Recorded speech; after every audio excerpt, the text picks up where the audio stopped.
Another product that will make your life easier is something I'm going to share with you right now. This KitchenAid Artisan Mini Stand Mixer. It's a 3.5 quart one. I have to say it is quite heavy. What I love about it is that it has so many different functions that it comes with. I'm gonna detach some of these things, but I wanted to just tilt it to the side so you can see how many functions it has. You can actually spin it up to 10 speeds right here, and then it also has the locking mechanism. So it comes with a stainless steel bowl, and it comes with these three attachments. It comes with the whisk, it comes with the dough, and of course the mixer itself, which is this one over here, which I use a lot as well. I love it because it doesn't take a lot of space and it's super powerful, so you can be able to use any of the attachments to be able to either make bread, to make Nutella cookies, or whisk eggs if you're looking to make meringue.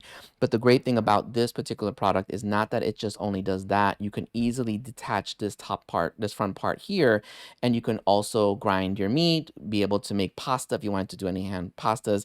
So there's all these different attachments that you can purchase. Now, the other thing also is that it comes in so many different colors. It comes in black, it comes in silver, and so you have a wide range of options to choose from. This is about 20% smaller and 25% lighter than the traditional full-size KitchenAid tilt stand. So if you were looking for something that would fit your kitchen and easily, in case your space is a constraint like for me, then this is a perfect product to consider investing in.